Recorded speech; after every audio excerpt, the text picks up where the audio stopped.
Hola amigos, ¿cómo están? Les saluda Juan Antonio Amezcua Castillo, yo el Misterio, en este día domingo 7 de marzo del año 2021. Muchísimas gracias por acompañarme en una emisión más de Solo para tus oídos. En esta ocasión voy a continuar pues hablando de mis inicios dentro de la investigación de los fantasmas, de los ovnis y bueno, pues cómo es que empecé en todo este rollo. Pero el día de ayer cerré el programa diciéndote que íbamos a hablar, o que hoy voy a hablar también, de las experiencias de mis abuelos maternos, que evidentemente esto está realmente muy unido o muy pegado al motivo por el cual yo inicio en todo este rollo de la investigación de los fantasmas. Es decir, esto fue lo que causó, lo que motivó para que yo comenzara con la investigación de estos fenómenos tan extraños. Bueno, yo inicié en el periodismo, como te lo estaba diciendo el día de ayer, al lado de Jaime Maussan. La verdad es que yo empecé a hablar de ovnis más que de fantasmas. Yo hablaba de ovnis.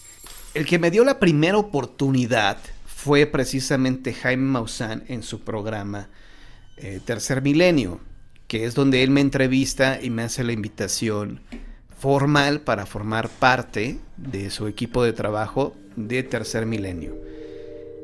No te he contado, o creo que no les he contado, la vez que se comunicó Jaime Maussan a mi casa un domingo por la noche para que yo fuera a su programa de televisión, y la verdad es que fue Jaime Maussan el que me dio la primera oportunidad de participar ya en la televisión. Lo cual hoy en día a lo mejor ya no es tan impactante o ya no es algo tan wow.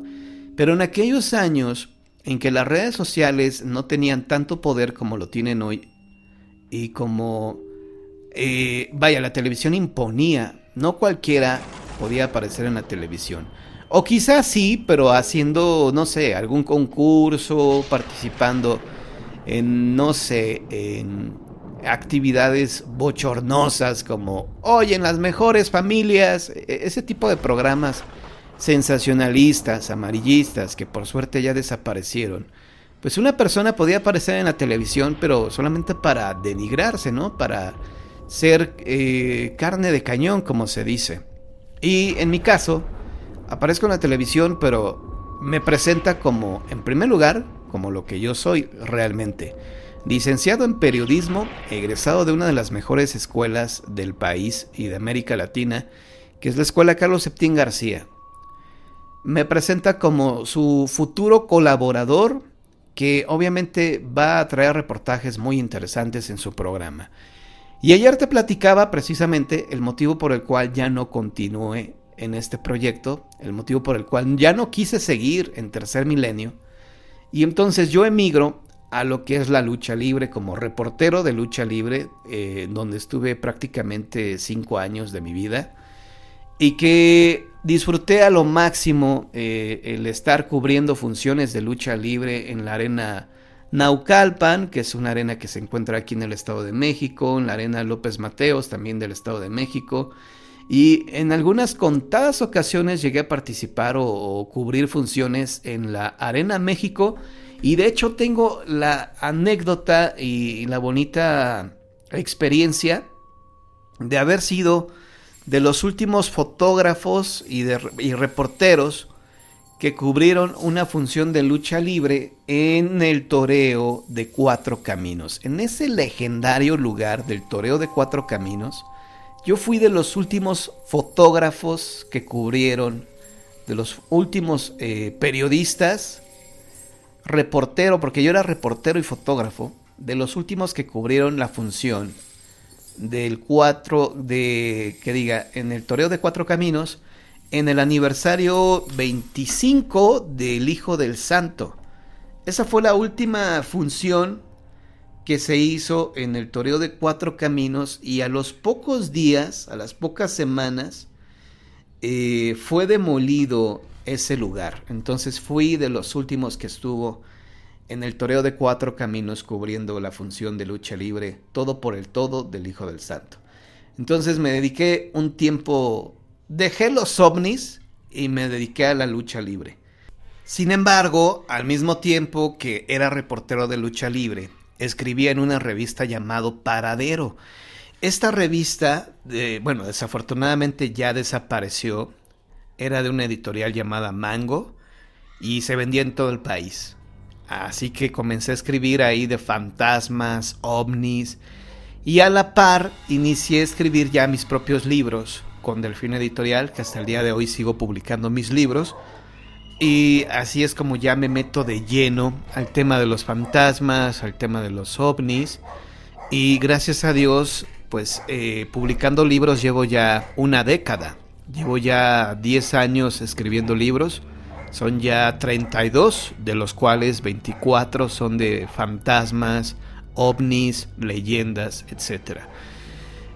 Todo esto lo comento porque, pues evidentemente he tratado de hacer diferentes cosas. He tratado de estar vigente en los medios. La última presentación o la última participación que tuve en un programa de televisión fue en el Coque Va, donde había posibilidades de estar ahí ya participando cada semana, pero lamentablemente el programa del Coque Va con Coque Muñiz salió del aire, ¿no? Entonces ya no fue posible y solamente tuve 2 participaciones. Ahora bien, tengo ya que narrarte forzosamente las experiencias que vivieron mis abuelos maternos, que fueron el detonante para que yo me involucrara más con los fantasmas. Ok, bueno, pues vamos ahora sí a narrar algunas experiencias que vivieron mis abuelitos maternos en su pueblo natal, que era Guayacocotla, Veracruz.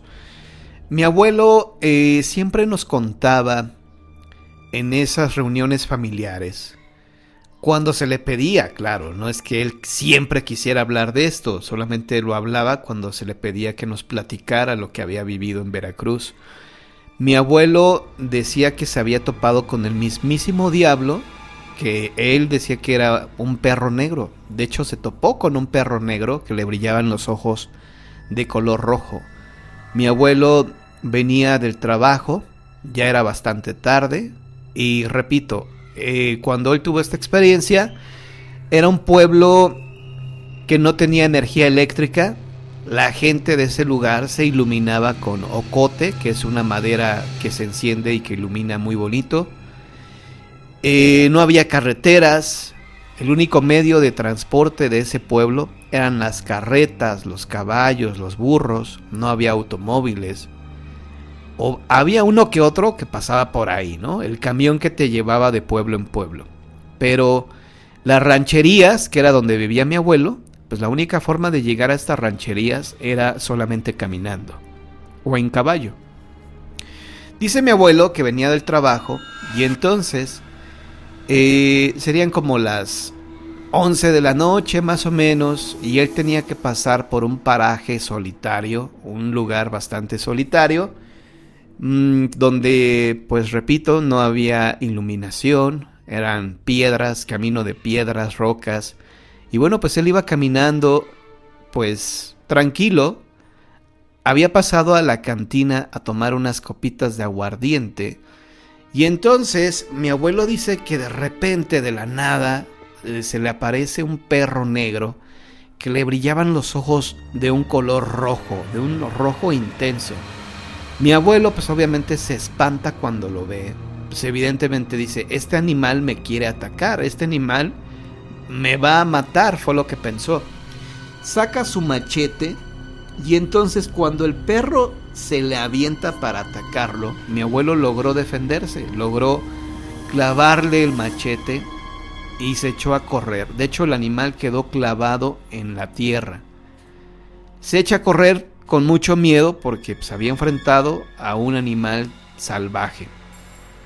A la mañana siguiente, mi abuelo dice, tenía tanta curiosidad por saber qué era lo que yo había enfrentado, si era perro, si era... qué tipo de animal era, porque era bastante tarde, una oscuridad total, y pues de noche, pues no había visto bien, no había distinguido qué tipo de animal era el que pues había intentado atacarlo. Y mi abuelo pues regresa a la mañana siguiente al lugar de los hechos y descubre que el animal había desaparecido. Misteriosamente había desaparecido el animal y lo único que seguía ahí era su machete. Era su machete que seguía enterrado en la tierra. Dice mi abuelo que si ese animal hubiera sido de alguien, que hubiera sido el perro de alguna persona de por ahí, pues también se hubiera llevado el machete, ¿no? No lo hubiera dejado ahí enterrado tal y como lo dejó, sino que también se lo hubiera llevado o quizá lo hubiera tirado por ahí, pero cuando él llega, dice que lo encontró el machete bien parado. O sea, el machete estaba ahí enterrado, sin señales de que alguien la hubiera movido y lo hubiera clavado. Además era un machete bueno, ¿no? Decía mi abuelo que era de los machetes más finos que existían y que algún cristiano que hubiera pasado por ahí y lo hubiera visto, se lo hubiera llevado sin pensarlo, porque era muy buen machete. El hecho es de que, bueno, él le platica esto a mi abuela y le platica obviamente su experiencia. Y sabían que en ese pueblo habían o existían los llamados nahuales, que posiblemente había sido un nahual que había enfrentado a mi abuelo. Uno de mis tíos, mi tío Armando, que cuando le platicaba esta experiencia a mi abuelo, decía a mi tío: ay papá, de seguro estabas tan tomado, de seguro estabas tan borracho que ni siquiera te acuerdas de lo que realmente hiciste, ¿no? Y mi abuelo decía: no, o sea, me había tomado 2 copitas de aguardiente, venía bien, no estaba tan ebrio como para haber tenido alucinaciones. Yo realmente me enfrenté al nahual, al diablo, decía mi abuelo. Otra de las experiencias que vivió mi abuelo, el señor Juan, fue precisamente la que te platiqué el día de ayer, de la mujer de blanco que él la siguió, que bueno, pues él era todo un don Juan, mi abuelo, y aparte mi abuelo era guapísimo. Mi abuelo era de ojo verde, era una persona muy atractiva, y entonces las mujeres, sinceramente, pues se le echaban encima, la verdad. Mi abuelo era un tipazo, era un galanazo. Y entonces mi abuelo pues tenía facilidad de conquistar chicas, y cuando ve a esta mujer, pues le empieza a hablar. Esto obviamente también ocurre en un paraje solitario, en un lugar que era un camino solitario, oscuro, durante la madrugada. No había luz, no había luna llena, no había nada, no había manera que pasaran los carros. Era puro camino, pura terracería, y la única manera de transitar estos caminos era a pie o a caballo. Dice que él ve a una mujer vestida de blanco que va caminando delante de él, y a él le llamó la atención el cuerpo de esta mujer, que tenía un cuerpo muy bonito, decía. Se le acerca y le empieza a hablar: señorita, ¿dónde va? Permítame que la acompañe, ya es bastante tarde para que usted ande sola. La señorita nunca volteó, nunca le dijo: sí, acompáñeme, o sea, nunca volteó y siguió caminando. Mi abuelo va detrás de ella hablándole, pero llega un momento dado en que mi abuelo cae en trance, hipnotizado, y dice que perdió la noción del tiempo, perdió todo. Pues obviamente cae en este trance, y cuando reacciona, cuando sale de ese trance, dice que estaba a unos cuantos pasos de caer en un barranco. Si él no hubiera reaccionado a tiempo, se hubiera ido al barranco y ahí hubiera muerto, ¿no? Esas son las experiencias que me platicó mi abuelo, que vivió allá en Guayacocotla. Cuando se vino a la Ciudad de México ya a vivir, le pasaron otras cosas también raras. Una de ellas, lamentablemente, uno de sus hijos falleció en un accidente de camión. Mi tío Toño iba en el camión, en un camión de pasajeros, iba rumbo al trabajo, cuando el chofer del camión quiso obviamente ganarle el paso al tren y no le pudo ganar al tren, y entonces el tren se llevó a todos al camión, y hubo muchos difuntos.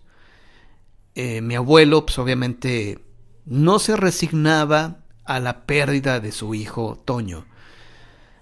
mi abuelo le lloraba y le lloraba todos los días. Yo entiendo, o sea, Dios me libre de vivir una situación así. Debe de ser algo horrible, debe de ser algo, vaya que, pues yo creo que a los pocos días te mueres de la tristeza, ¿no?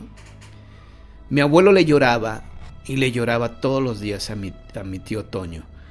Y mi abuela le decía: Juan, ya no le estés llorando a nuestro hijo, no lo dejas descansar en paz. Entonces mi abuelo pues no le hacía caso, ¿no? Él quería vivir su duelo, quería vivir su tristeza llorando. Y entonces en una tarde, dice mi abuelo que estaba sentado pues en el sofá llorando por su hijo, cuando ve que en el patio pasó mi tío difunto, mi tío Toño. Él, cuando lo ve pasar, inmediatamente se levanta en donde estaba sentado, corre, y entonces pues para alcanzarlo, para verlo, ¿no? Sale corriendo y dice que ya había desaparecido. Regresa igual corriendo a la casa de a su casa para avisarle a mi abuela. Y le dice: Concha, acabo de ver a mi hijo Toño. Y mi abuelita se queda de a 6 y le dice: ¿cómo? Dice: sí, lo acabo de ver pasar por aquí ahorita. Y mi abuelita le dijo: ¿ya ves? Como le estás llorando todos los días, no lo dejas descansar. Y entonces ya cuando le dice esto mi abuela, pues ya mi abuelo se resignó y ya no le lloró más a mi tío para que pudiera descansar en paz. Eso es lo que han dicho sobre las personas que fallecen, que si le lloras mucho, no dejamos descansar a nuestro familiar. Yo no sé si esto sea cierto o si sea mentira. Yo creo que la respuesta, como siempre lo he dicho, ¿no?, a todas estas interrogantes que nos hemos hecho en algún momento, pues las vamos a tener cuando llegue nuestra hora y nos toque partir. Ahí es cuando ya veremos cómo es esto en realidad, si en verdad eso pasa o no. Mientras, pues, nosotros seguimos preguntándonos cómo es que una persona que ya falleció se manifiesta. Bueno, eso sería por parte de mi abuelo. Por parte de mi abuela, quizá ella no vivió tantas experiencias, pero vivió una que sin duda alguna fue contundente para nosotros, o al menos de las historias de fantasmas, es una de las que más me llaman la atención y pues me gusta platicar.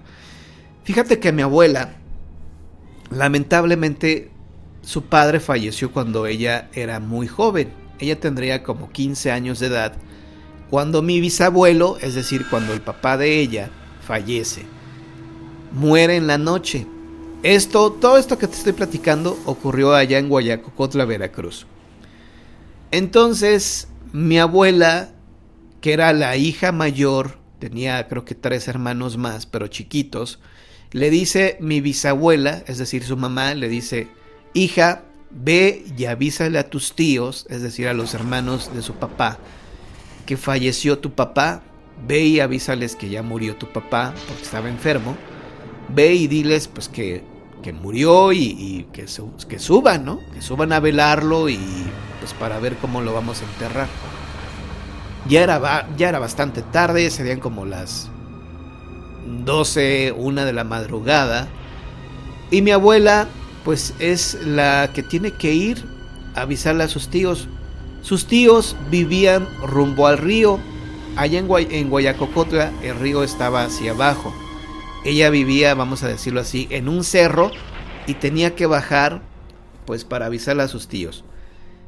Toma una madera de ocote, la prende, porque pues no estamos hablando de una época en que no había, o si había, pues obviamente ya sabes que eran caras, ¿no?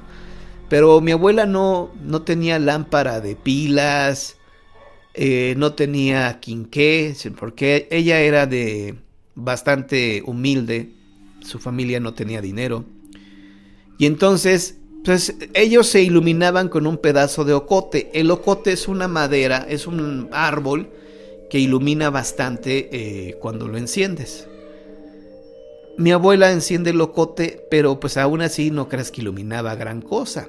Entonces ella, una niña de 15 años, pues va caminando sola le da mucho miedo el entorno a donde ella va caminando. Y a mi abuela se le hizo fácil ir cantando. Ella iba cantando, pues obviamente no porque estuviera alegre de que su papá hubiera fallecido. Todo lo contrario, estaba muy triste. Ella lloraba, ella cantaba para vencer ese miedo que le provocaba la oscuridad de la noche. Entonces mi abuela va cantando y de repente dice que a la distancia observa cómo de abajo hacia arriba venía levitando, flotando un cuerpo blanco. Cuando se acerca más a este cuerpo, dice mi abuela que observa que se trataba de su papá fallecido, que cuando pasa enfrente de ella, su papá se le quedó viendo así feo, ¿no? Como diciendo, oye, me acabo de morir y tú vienes cantando, pues ¿qué te pasa, no? Y pasó de largo, pasó de lado. Mi abuela, pues lo que hizo fue correrle a la casa de sus tíos, y cuando llega y les toca, ya le abren, se da cuenta que tienen las luces prendidas o un quinqué prendido.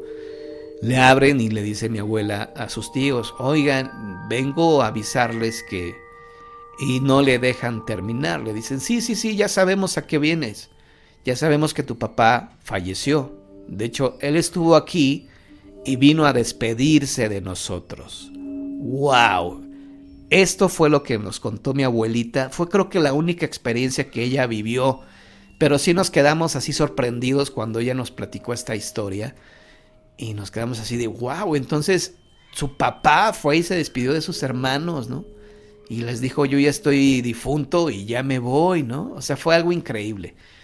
Y ya cuando ellos se vinieron a la Ciudad de México, de Veracruz a la Ciudad de México, pues tuvieron algunas experiencias raras, pero sobre todo fue cuando ya mis abuelitos ya fallecieron, cuando comenzaron a ocurrir una que otra cosa rara aquí en la casa. Pero cuando ellos vivían, porque luego te voy a platicar lo que ocurrió cuando ellos fallecieron, lo que te quiero platicar ahorita es que en una ocasión, y esto te lo conté hace poco, cuando nos tocaron a la puerta de la casa, a mi abuela le tocaron su ventana, ¿no? A ella le tocaron la ventana en lugar de la puerta, y días después nos enteramos que el hermano de mi abuelo, que todavía vivía, pues había fallecido, y que posiblemente había sido él quien había venido pues a despedirse de su hermano. Pero bueno, hasta aquí vamos a llegar con el programa del día de hoy, aunque creo que me puedo despedir con otra historia breve de mis abuelos. Fíjate que en una ocasión mis abuelos ya habían fallecido, los dos ya habían fallecido, y nosotros nos fuimos de vacaciones a San Luis Potosí. Y cuando regresamos, obviamente nos visitó una persona, una testiga de Jehová, y le dijo a mi mamá, oiga señora, ¿no está la viejita del otro día? Y mi mamá se queda sorprendida y le dice, ¿cuál viejita del otro día? Le dice, sí, lo que pasa es que vine la semana pasada, es decir, cuando nosotros andábamos en San Luis Potosí, y le dice, me abrió una señora ya grande, una viejita como de 80 años, dice, y me dijo que ustedes no estaban aquí, que andaban en San Luis, pero yo me quedé platicando con ella un ratito de la religión, y hoy vengo a visitarla, quiero platicar con ella. Y mi mamá le dijo, nunca le dijo a mi mamá que ya mi abuela había fallecido, nada más le dijo, oiga, ¿y cómo era? ¿Qué aspecto tenía? No, pues era una viejita que usaba, que traía un paliacate en la cabeza, tal y como mi abuela usaba su paliacate en la cabeza. Y mi mamá pues le dijo, no, ¿qué cree? Que ya no está, que ya se fue a vivir a otro lado y ya no va a regresar. O sea, mi mamá no le quiso decir a esta persona que mi abuela ya había fallecido. Y nosotros nos quedamos así, cuando nos contó mi mamá, nos quedamos así sorprendidos de que mi abuela se había manifestado una vez que ya había fallecido en la casa a una persona totalmente extraña, ¿no? A una persona que nunca había visto en su vida. Y es cuando dices, bueno, ¿y por qué no se nos manifestó a nosotros? Bueno, quién sabe por qué no fue así, pero queda ahí el mensaje de que, mira, ustedes se fueron a San Luis, Yo sé que se fueron a San Luis porque se lo dijo mi abuela difunta a esta señora. Y aparte, pues ahí queda el mensaje de, ¿sabes qué? Yo aquí sigo, ¿no? Yo estoy aquí al pendiente de ustedes. Y pues sí nos dio algo de miedo, pero también dices, bueno, pues fue mi abuela no fue una mala persona y nos está pues nada más como saludando por este medio, ¿no? Por medio de otra persona diciéndonos aquí sigo. Pero bueno, ese tipo de historias son las que te quería platicar el día de hoy. Gracias, queridos amigos, en verdad muchas gracias por todo su apoyo que me han brindado. Y ojalá que podamos continuar con este proyecto, ojalá que podamos continuar con este canal. Ya algunas personas se han enterado de cuál es el problema. Si tú no sabes qué ha pasado, lo expliqué en un video que está reciente, de los videos que he subido, que está titulado Necesito de su ayuda. Ahí explico a profundidad lo que ha pasado, lo que está sucediendo. Y pues ojalá puedas apoyarme. Si te